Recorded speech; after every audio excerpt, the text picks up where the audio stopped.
Okay, this is problem 14.112. It's on page 644. For the ceiling-mounted fan shown, determine the maximum allowable air velocity in the slipstream if the bending moment in the supporting rod AB is not to exceed 80 pounds per foot. You've been given a specific weight of the air there, and neglect the approach velocity of the air. Now there's a lot of stuff here you may not be all that familiar with, so let me explain what's going on in this problem. Now you've all had statics, and so you probably recognize that if you have an arm coming down like this from A, B, if you apply a force to this arm, you're going to cause a bending moment, right? In fact, they've told us that the maximum bending moment is 80 foot-pounds.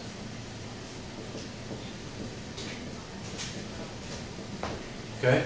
And then the distance here they've given us as 60 inches. Now, that's not all that convenient. Does anyone know right off how many feet 60 inches are? 5 feet, that's right. So this is 5 feet. Now what that means is if we want to keep the moment down to 80 foot-pounds force, then how much force can we apply at B? Well, just 80 divided by 5, right? So 80 divided by 5 is how many pounds of force? 16. 16. So the maximum force is equal to the moment divided by the moment arm, 80 foot-pounds force divided by 5 feet. Yep, 16 pounds force. Okay, that's the most that can be applied here. Now, why would any force be applied to this? Because what? Because the fan. Because the fan is moving. Another way of thinking this is, why does a boat move? If it has a propeller, right? Well, it pushes against water. Well, in the same way, this fan blade is pushing air.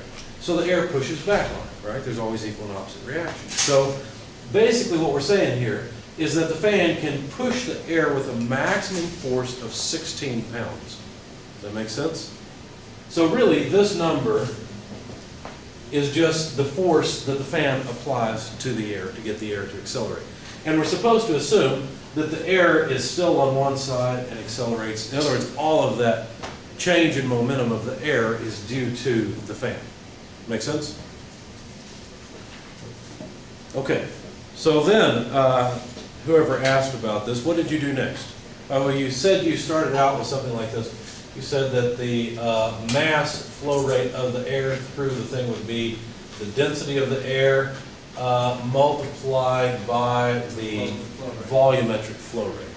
Okay. And then from there, I did it gave you the specific weight. Yes. Then I changed that density to specific weight divided by gravity.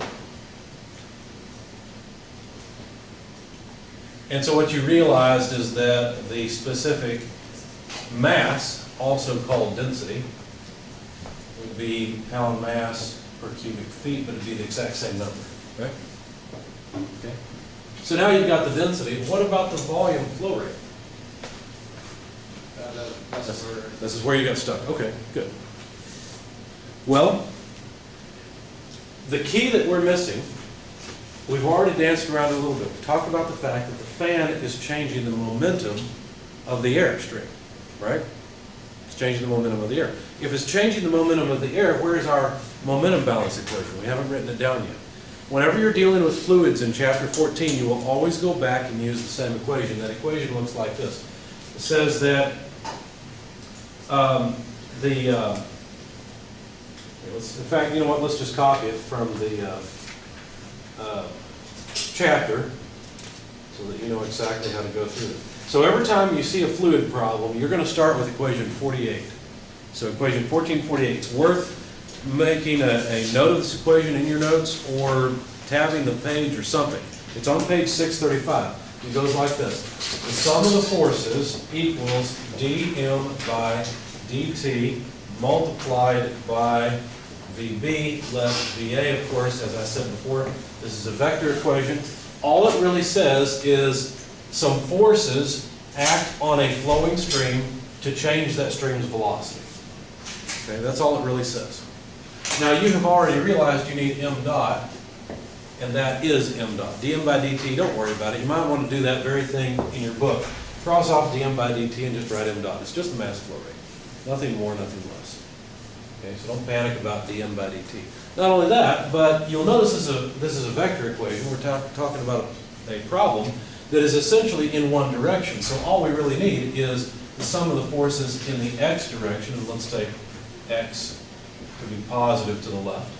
Sum of the forces in the x direction is equal to the mass flow rate times the velocity at b in the x direction less the velocity at a in the x direction. Now, is b the entrance or exit? Do you remember? In equation 48? Did you write it down in your book? If you didn't, you probably should. On page 643.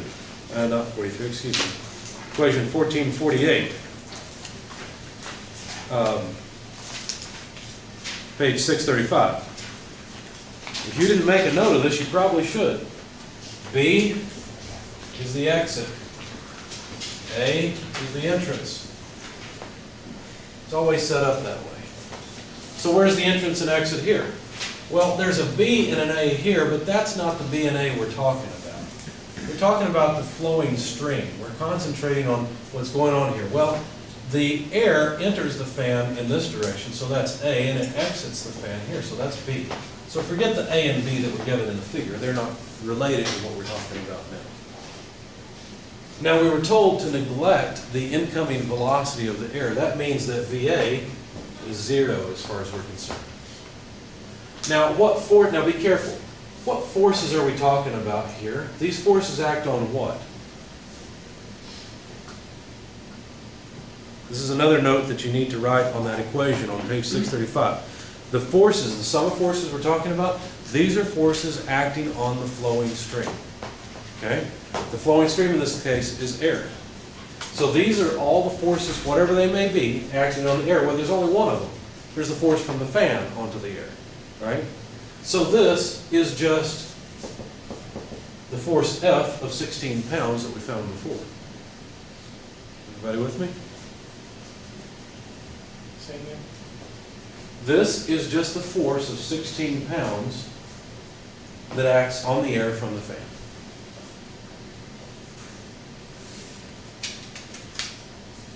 Now this is all well and good, but they threw in a slipstream loss, right? So let's see what difference that makes and what we can do with that. Okay.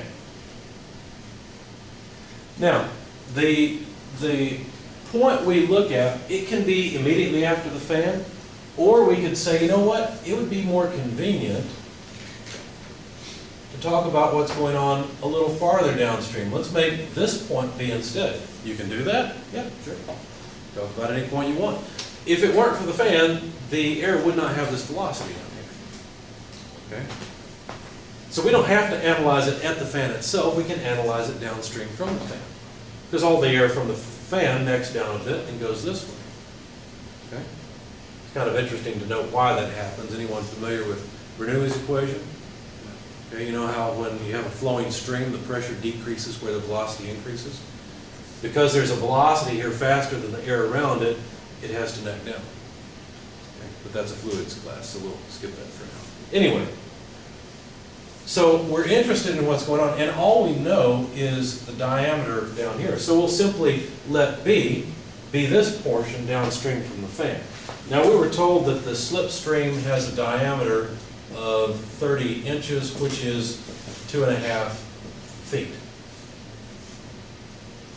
Okay, so if we apply this equation, or point B of this equation to that point, well then we should be able to solve this. Now what about the force that's acting on it? Would that change the force somehow? No, because that's still the force that causes that momentum change to happen. Okay? So it's still 16 pounds here that causes the string to do what it's doing.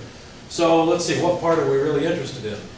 Well, we were told to find, let's see, determine the maximum allowable air velocity. See, if we could apply more force to the stream, we could get a higher velocity downstream, but we can only apply 16 pounds. So only 16 pounds is going to cause this. So really the unknown is right here at VBX. Okay? Now, it turns out we may end up with a VBX in here as well. In fact, I think we will, because note that this could be written as density times, instead of volume flow rate, it could be velocity times cross-sectional area. Okay, so that's another thing you may want to write down. You may want to write down next to equation, I keep losing it, on page 430 or 635. You may want to write this down because this will be really handy. Velocity times area is the same thing as flow rate, so the volume flow rate. So you may want to add this as an equation because you'll use this so often with this equation. Right? Now, what velocity are we talking about? Well, we're applying this to B. Right? That's one place where we can analyze the mass flow rate. It's probably the most reasonable place. And so what velocity is this? It's just the velocity of B. So we end up with something that looks like this. F equals m dot, but m dot is rho VBXA times VBX. This VBX came from here. This one came from here in the mass flow rate. Okay? Questions so far? All right, so essentially what we have is VBX, I'm just going to solve for this in one line, is F over rho over A squared root, because it would be VBX squared. See that? I just divided out rho A, took the square root to get VBX by itself.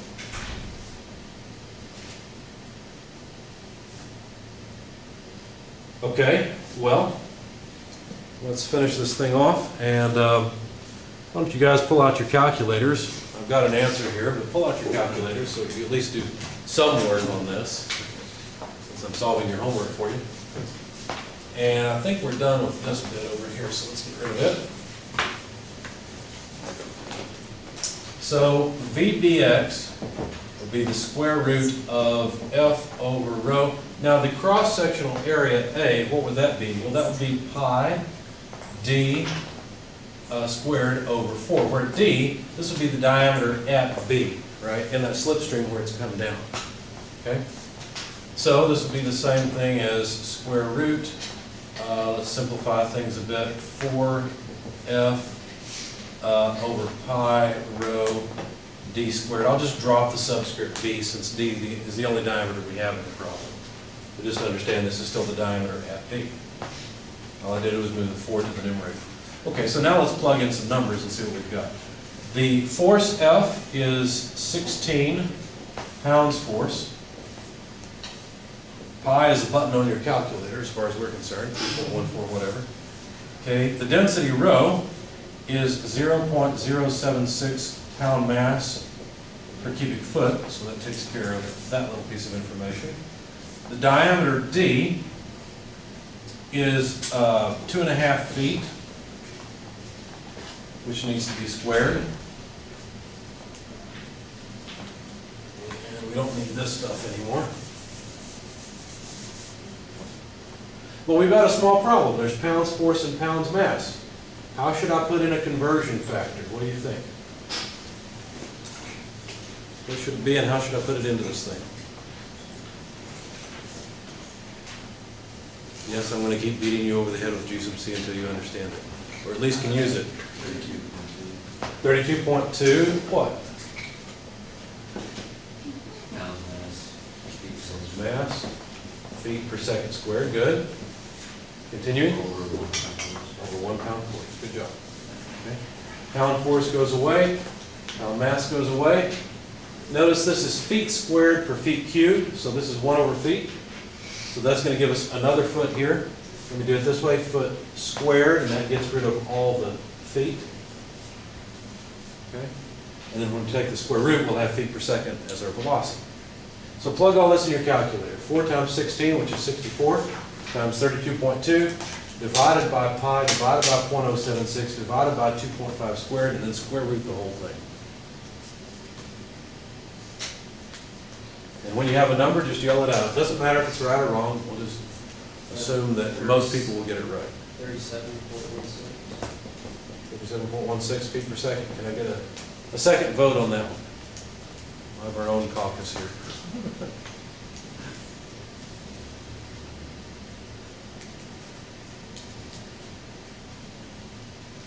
Anyone second this number? You got a second over here? Well, that's the number I got, so I think it's right. Of course, I have been known to be wrong. Any questions?